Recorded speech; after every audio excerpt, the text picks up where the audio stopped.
जय सीताराम, जय राधे श्याम। भाई बहनों, जय शेर नागराजा। अब मैं आपके सामने एक प्राचीन इतिहास कहते हूँ, उसको ध्यान लगाकर सुने। दक्षिण देश में एक तुंगभद्रा नाम करके नदी है। उसके किनारा एक नगर है। एक नगर में आत्मदेव नाम वाला बड़ा भारी विद्वान और धर्मात्मा ब्राह्मण रहता था। उसके उसके उसके एक धुंधली नाम वाली बड़ी कर्मठ स्त्री, जो रात दिन माया मोह में फंस कर अपने स्वामी को नाना प्रकार के कष्ट दिया करती थी। परंतु वह महात्मा बड़ा ज्ञानी था। ईश्वर की इच्छा ऐसा कहा कर उसी के साथ अपना जीवन व्यतीत किया करता था। उस इसी प्रकार जीवन व्यतीत करते हुए बुढ़ापा आ गया, किंतु उस ब्राह्मण की कोई संतान नहीं थी। सो संतान प्राप्ति के लिए उसने बड़े बड़े नेम व्रत जप तप दान किया, परंतु उसकी इच्छा पूरा नहीं हुई पूरा नहीं हुई। यह देख ब्राह्मण उदास होकर पुत्र प्राप्ति की इच्छा से घर से निकलकर वन को चला गया। दोपहर होने से प्यास अत्यंत व्याकुल होता हुआ एक तालाब के किनारे आए और स्नान कर जल पान किया। तदंतर वृक्ष की छाया में वह मलिन मन संतान प्राप्ति की इच्छा से सोचने लगा। उसी समय भगवान की कृपा से एक सन्यासी उस जगह पर आ पहुंचा। उसे तेजस्वी महात्मा को देखकर ब्राह्मण ने प्रणाम किया और आदर से अपने पास बैठा लिया। तब महात्मा ने उसे कहा कि हे विप्र, आपके उदास होने का क्या कारण है? यह कारण है। महात्मा का यह वाक्य सुनकर ब्राह्मण के आंसू आ गए और हाथ जोड़कर कहने लगा कि महाराज, महात्मा मैं पहले जन्म में बड़े भारी पाप किया थे, इसीलिए मेरे अब तक कोई संतान नहीं हुए, तथा सुनते हैं कि पुत्र नहीं होने से पिता लोग नरक चले जाते हैं। इसलिए प्राण देने की इच्छा से मैं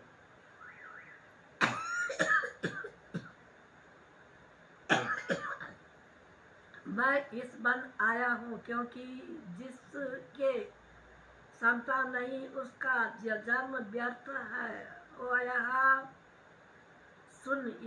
इसके अलावा मैं जिस गौ को पालता हूँ वह भी बांझ रह जाते हैं। जो वृक्ष लगाता हूँ उसी में फल नहीं आता। मेरे मोह लाए हुए फल भी शीघ्र सूख जाते। इस प्रकार कहकर ब्राह्मण फूट फूट कर रोने लगा। तब महात्मा उस ब्राह्मण को धैर्य देकर बोले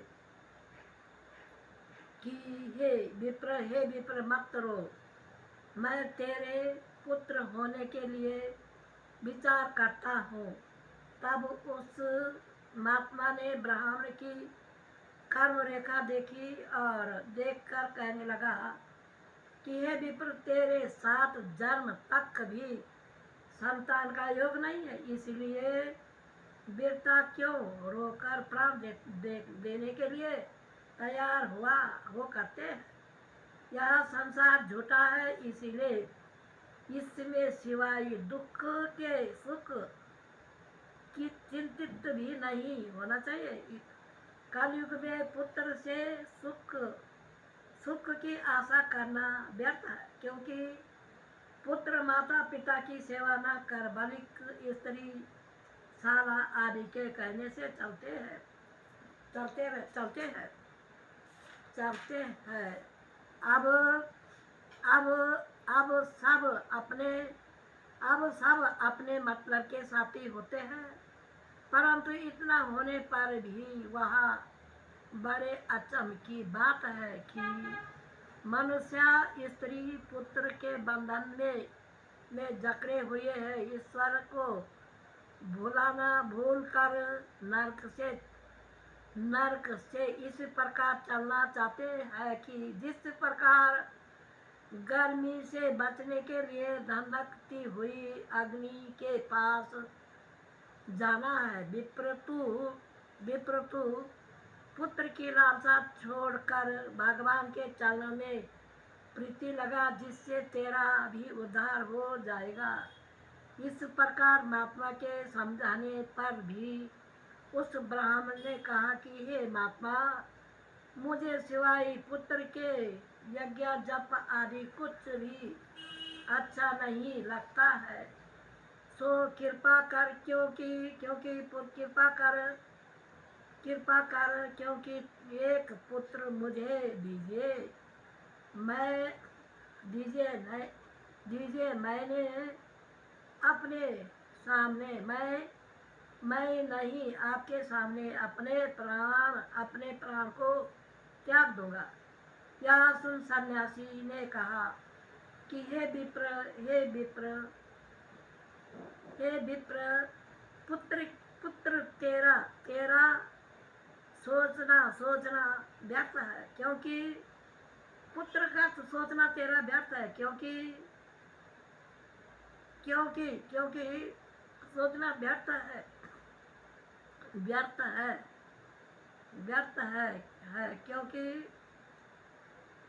क्योंकि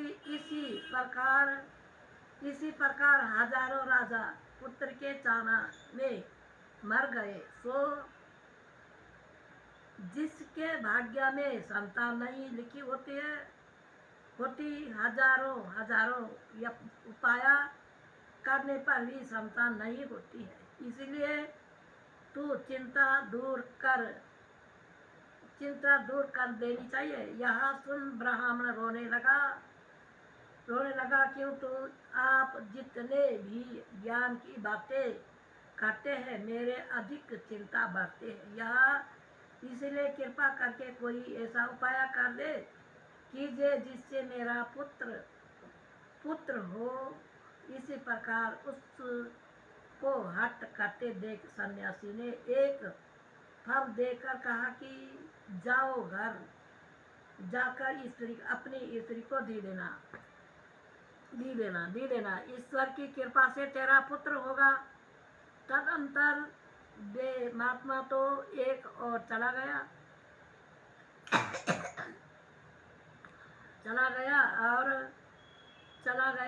महात्मा तो एक और चला गया।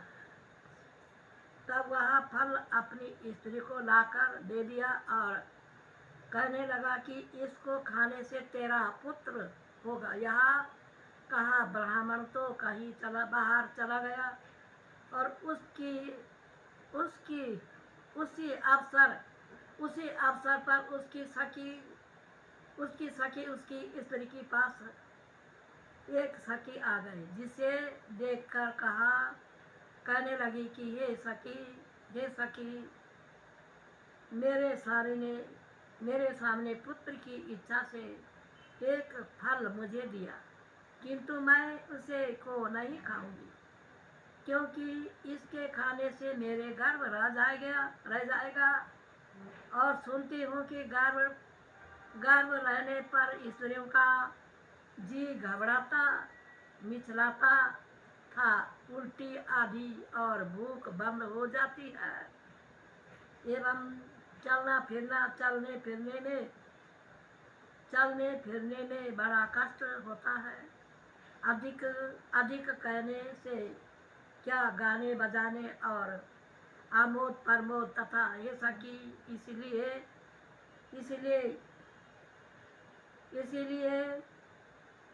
इसीलिए इसे इसीलिए इसको नहीं खाती हूँ। फिर उसी उसी के दिन फिर उसकी बहन आ गई। वह सोचे कि हे सखी, ये बहन आजकल तू दुबली पतली क्यों हो गई। उसने अपनी बहन से कहा कि हे बहन, मेरा स्वामी एक फल लाया, बोला कि इसको खाने से तेरा गर्भ ठहर जाएगा और हमारा बच्चा होगा। इसलिए मैं सोचती रहती हूँ कि गर्भ ठहर जाएंगे तो मेरे को तो दुख होगा, गाना बजाना कष्ट होगा, इतना मेरा काम कौन करेगा, इसलिए मैं इसको नहीं खाऊंगी। यह अच्छा समझ, या इससे अच्छा बांझपन को ही, इससे अच्छा मैं बांझपन को ही समझती हूँ। सो इस प्रकार उसने उसने अपनी सखी से, अपनी बहन से कहा, फल को नहीं खाया और उठाकर एक और रख दिया और अपने स्वामी से झूठ कह दिया कि फल खा लिया। झूठ कह दिया कि उसने फल को खाया, फल को खा लिया, फल को खा लिया है। उसके बाद एक दिन बाद उसकी बहन आकर उसे कहने लगी कि हे बहन, आज कल तुम बड़ी उदास दुबली पतली दिखाई देती हो, क्या कारण है सुना है कि सुनने लगा है कि क्या बात हो। मेरे स्वामी ने मुझे पुत्र होने की इच्छा से एक फल लाकर दिया था। सो उसको गर्भ की पीड़ा से मैंने नहीं खाया। एक दिन मैंने नहीं खाया और वो एक और रख दिया है तथा उसने झूठा खाने का बहाना कर लिया झूठा खाने का बहाना कर दिया झूठा खाने का बहाना कर दिया है। सो इन सब बातों को सोचकर मैं दिन रात चिंतित रहती हूँ। यह सुन उनकी बहन कहने लगी कि हे बहन, यदि यह बात है तो मेरा तो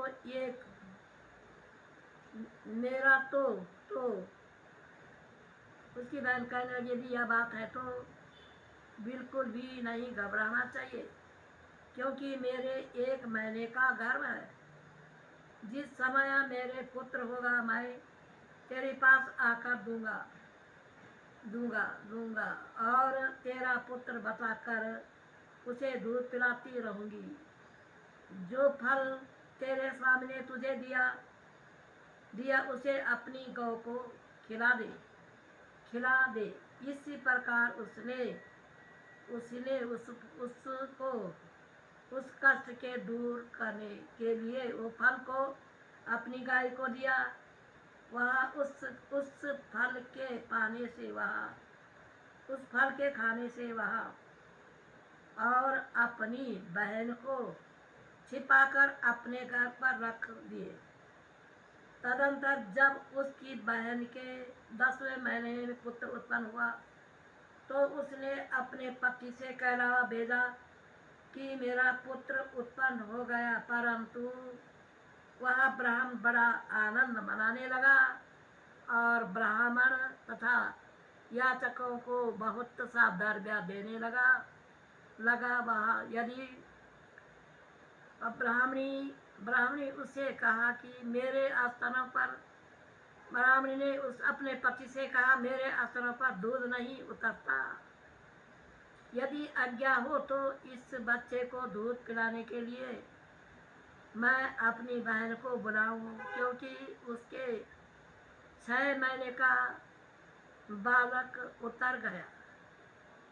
यह सुन ब्राह्मण बहुत अच्छा कहकर उसे कहा कि बालक की पालन करने के लिए सबसे अच्छा उपाय ब्राह्मण के मुख से इतनी बात सुनकर इसने अपनी बहन को प्रकट किया और उसी घर पर बच्चे को दूध पिलाने लगी।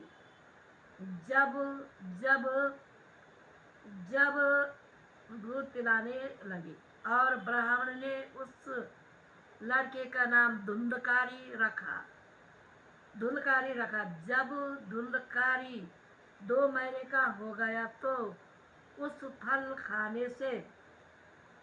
खाने के प्रताप से गौ का भी एक सुंदर मनुष्य के आकार का बच्चा पैदा हुआ, परंतु उसके कान गौ के समान थे। यह देख ब्राह्मण बड़ा प्रसन्न हुआ और अपने अपने भाग्य को बड़ा भाग्यशाली समझने लगा। इसके बाद उसने उसका नाम गोकर्ण रखा और दोनों पुत्र को अपना समझकर उसे बड़ा प्यार से पालन किया। जब दोनों लड़के बड़े हुए तो गोकर्ण बड़ा विद्वान हुआ और आत्मादेव विद्वान हुआ। गोकर्ण बड़ा विद्वान पढ़ लिख कर बड़ा विद्वान हुआ और आत्मदेव या परंतु धुंधकारी महामूर्ख बदमाश वैश्यागामी होकर तमाम धन का खर्च करते हुए यदि जब घर में द्रव्य नहीं दिखाई दिया तो माता और पिता को कूट कर उसे वस्त्र आभूषण और बर्तन आदि सब सामान ले और उनको बेचकर वैश्यों को दे डाल। अपने पुत्र की यह दशा देख वह ब्राह्मण फूट कर रोकर कहने लगा कि हे ईश्वर, ऐसे पुत्र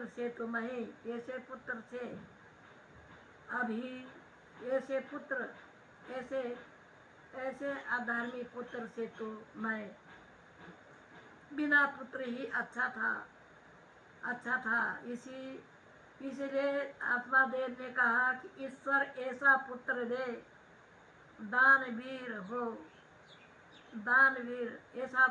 ईश्वर ऐसा पुत्र दे, दानवीर हो, महादानी।